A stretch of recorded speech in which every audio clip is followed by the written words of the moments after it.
Abogado, ya ayer llegó la información y han fijado como fecha de la casación para 15 de los 19 sentenciados, jueves 3 de septiembre. ¿Abriga usted alguna expectativa, alguna esperanza o algo que se le parezca por el hecho de que al menos la casación que plantea Correa haya sido admitida? Gracias, Jimmy, por la pregunta. De hecho, sí alberga alguna esperanza, sí genera alguna esperanza saber que a pesar de las intenciones del gobierno, basta ver las declaraciones de sus voceros, las declaraciones de muchos de sus influencers de moda, exigiendo la inadmisión del recurso de Correa para dar por terminado con esta historia, sí genera algún nivel de esperanza conocer que ha sido admitido a trámite. Me queda siempre las dudas de por qué se inadmitieron algunos de los recursos de casación. Me parece que hay un desbalance en la forma en la que se han analizado ciertas cosas. Considero que la fecha sí llama la atención, estimado Jimmy, porque la Corte Nacional tiene represado cientos de recursos de casación desde el 2015 sin tramitar, y de finales del 2020 parece que le encontraron un resquicio en la agenda, en el calendario, y lo pusieron para el jueves 3 de septiembre. Al menos no lo pusieron para el viernes, que es lo que seguramente estaba esperando el gobierno y sus operadores políticos. Ahora bien, ¿cuál es el procedimiento de no hablemos mucho de la fecha, porque la verdad es que ahí en las fechas ahí patinamos, porque todo ha sido muy rápido. Pero ¿cuál es el procedimiento? ¿Los abogados se presentan en una audiencia uno por uno, plantea los fundamentos? ¿Cómo es la casación? La casación es un recurso extremadamente técnico. Como bien dicen los jueces en el documento y como sabemos quienes lo hemos planteado, en la casación no se revisa la prueba, no es una historia sobre el proceso lo que se va a revisar. La casación lo que busca es encontrar las falencias en la sentencia, la errónea interpretación o la mala utilización de una norma jurídica o de un esquema jurídico. Las audiencias de casación suelen ser largas, Jimmy. Esperamos contar con el tiempo suficiente para ejercer como corresponde nuestra defensa técnica. En el caso del expresidente Correa se ha permitido la casación respecto de los esquemas de autoría y participación y respecto del tipo penal. Esto es un mensaje muy interesante, porque lo que siempre hemos venido diciendo es que el tipo penal no cabe para los actos que supuestamente se habrían realizado, y que por supuesto el expresidente Correa no es autor de ninguno de ellos. Por lo tanto, los dos esquemas en donde se nos ha permitido a nosotros argumentar la casación en audiencia son de un interés bastante grande para esta defensa técnica. Ya, es decir, usted, entre las cosas que va a cuestionar está el llamado influjo psíquico. Sin lugar a dudas, y la congruencia entre la acusación de la Fiscalía y la sentencia de los jueces. Y por supuesto, la inexistencia de los elementos del tipo penal cohecho en el caso que se investiga. Esta es una puerta abierta a que le digamos a un tribunal de casación justamente los principales argumentos que le hemos venido diciendo desde la época en la que conoció la jueza Camacho, a que ahora absuelve consultas a los otros órganos y después se corrige ella mismo, y lo que hicieron también los jueces del Tribunal de Juicio y los de Apelación. Ya, a ver, doctor, para seguir aprendiendo de esto, porque a todos nos ayuda a aprender. La casación, nadie hablaba hace años de la casación, ahora es importantísimo. ¿Cuántos jueces son los que toman la decisión? La decisión debe ser unánime o puede ser dividida. Y complemento preguntándole, ¿qué pasa en los dos escenarios? En el escenario de que le den la razón al abogado de una de las partes, en el caso suyo, por ejemplo, o en el caso de que no le den la razón. Creo que hice muchas preguntas en una, pero bueno, tratemos. Creo que lo voy a lograr. Ya. La casación se resuelve en un tribunal. La casación se resuelve por mayoría, no necesariamente por unanimidad. De hecho, el auto de admisión del día de ayer es una muestra de aquello.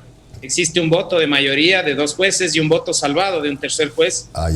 Voto salvado que personalmente considero yo es mucho más amplio y mucho más, digamos, lógico con la realidad.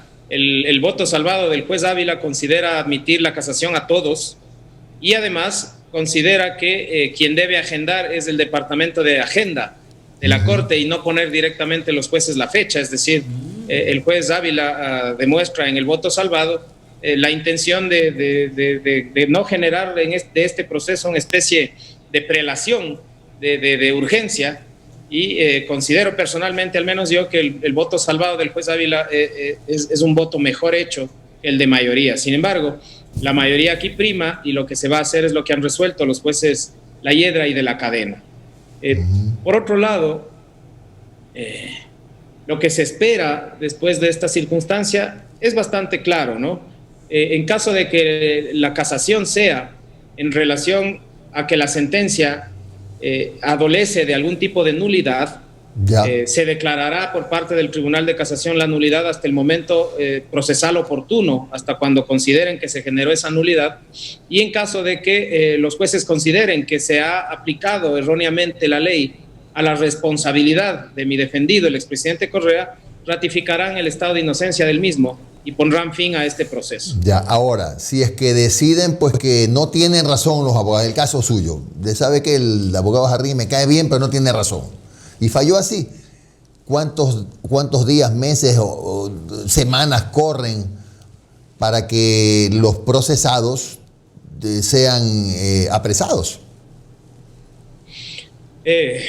Una vez que la Corte resuelva a través del tribunal, nosotros tendremos que ser notificados por escrito con la sentencia, con su motivación correspondiente, luego de lo cual nosotros podremos nuevamente ejercer los recursos horizontales de aclaración y ampliación, y únicamente después de esos recursos horizontales la sentencia se considerará ejecutoriada. No como dice la jueza Camacho, que ya está ejecutoriada. Únicamente después de absolver los últimos recursos horizontales, la sentencia está ejecutoriada. Y luego de eso, como en sede penal realmente nunca está cerrado nada, nosotros tendremos el recurso extraordinario de revisión. En su momento, le recuerdo, Jimmy, a usted y a la ciudadanía, que a mí se me negó la posibilidad de presentar la prueba nueva del archivo original que demuestra que todo esto estaba forjado y trabajado por un equipo de inteligencia y no por la Fiscalía. Y asimismo, muchas defensas técnicas, incluida la mía, procederemos, en caso de ser adverso el dictamen, a plantear las respectivas acciones extraordinarias de protección. Ya, en el caso de una acción extraordinaria sería entonces, le pregunto porque yo no soy abogado, es el recurso de revisión, ¿verdad? Pero independientemente de que ustedes presenten el recurso de revisión en el evento que pase lo que está exponiendo, ¿ya la sentencia está ejecutoriada o no? Allá está, o sea, es posterior. El recurso de revisión, esto nuevamente, perdón que sea insistente, pero creo que hay jueces a los que hay que enseñarles un poco de derecho penal. El recurso de revisión no suspende la ejecutoria, la casación sí lo hace. Entonces, una vez que está ejecutoriado después de la casación, ahí sí tendremos una sentencia ejecutoriada que es un requisito para poder presentar un recurso extraordinario de revisión. Claro. Doctor Jarrín, ¿cómo está? Le saludo a Omar Jaén. Dos interrogantes. ¿Este tribunal son con jueces encargados? Muchas gracias, Omar. Tengo entendido que al menos 2 son con jueces encargados. ¿Ya traídos de otras provincias? ¿Qué? Así es. ¿Y eso está permitido por la ley? Para resolver una casación definitivamente no.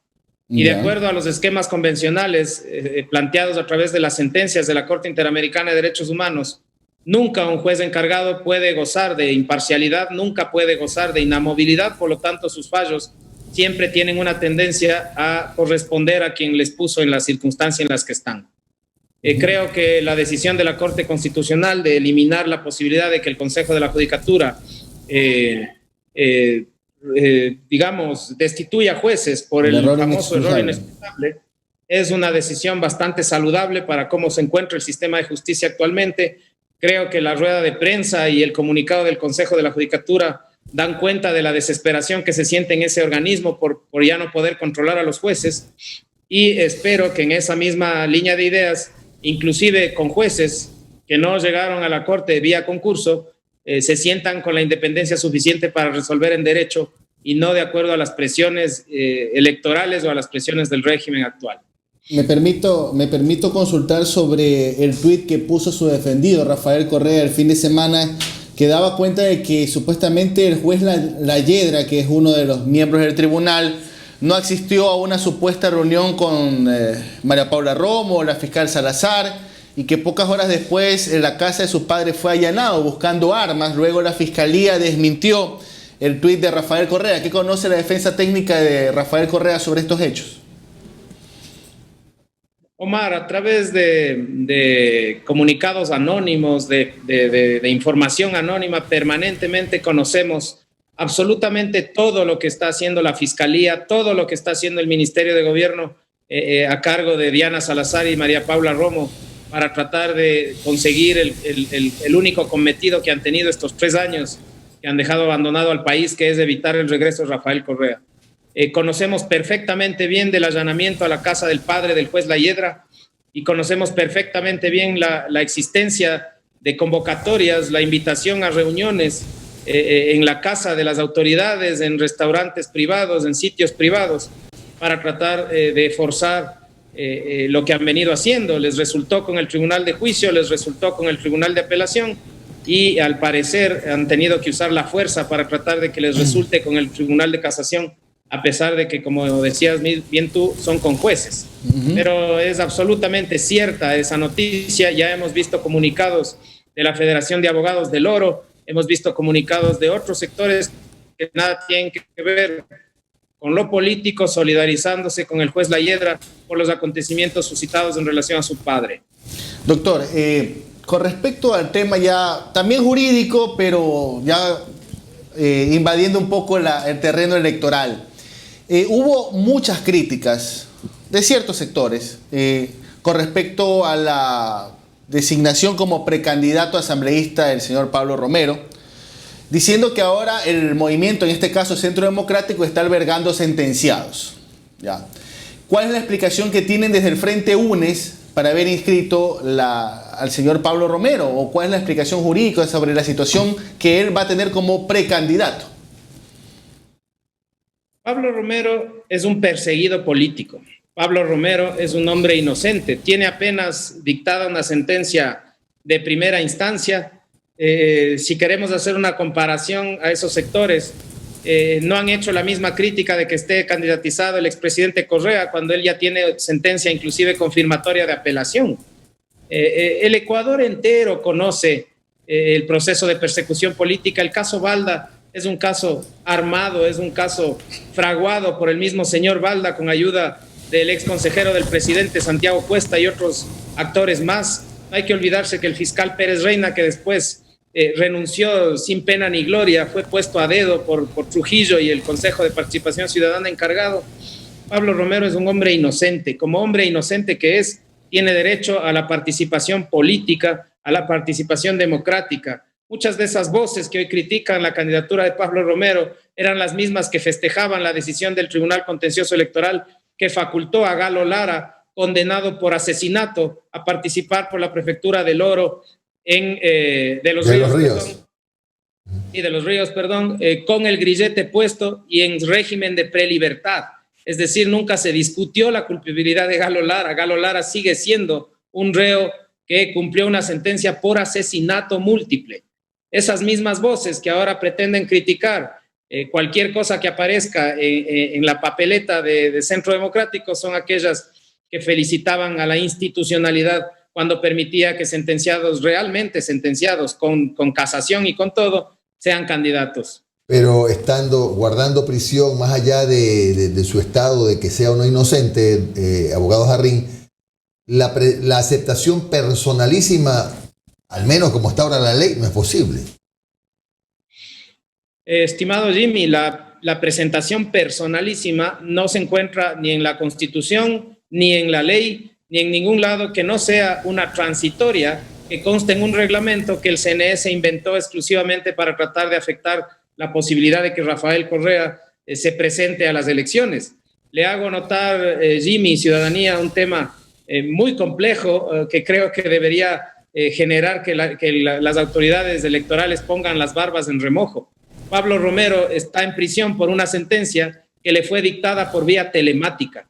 Es decir, la afectación a la principal garantía constitucional, que es la de la libertad, se puede afectar por vía telemática y, sin embargo, una persona no puede ejercer, según el CNE, sus derechos de participación por vías similares. En todo caso, la Constitución debe sufrir amargamente ver cómo instituciones pueden justificar una sentencia penal condenatoria y no pueden facilitar la participación democrática de una persona por las mismas vías.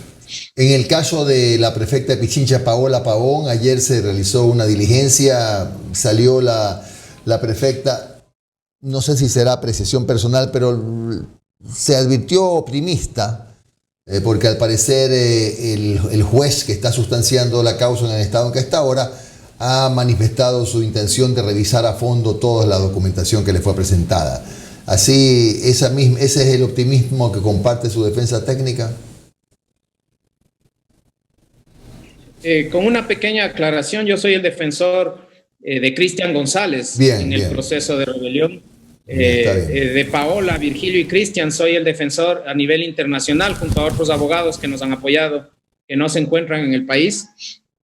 El abogado Freddy Ron es el abogado principal de Paola Pavón y el doctor Ramiro Aguilar es el abogado principal de Virgilio Hernández. Sin embargo, comparto, digamos, algún nivel de esperanza, porque a diferencia, por ejemplo, de lo que personalmente he vivido con las audiencias llevadas a cabo por la jueza Daniela Camacho en el caso Balda y en el caso Sobornos, el juez Vladimir Jaya el día de ayer y el día viernes que empezó esta audiencia demostró mucha amplitud.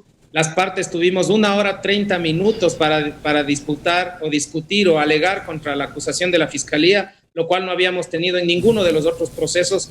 Y sí, el juez decidió permitirle a la Fiscalía hacer la acusación y a las defensas hacer sus alegaciones previo a resolver sobre nulidades y competencia, lo cual me parece muy interesante porque eso implica que el juez va a recibir ya el proceso en su integridad y va a poder revisar de las piezas procesales de la Fiscalía efectivamente las alegaciones que hemos hecho las partes.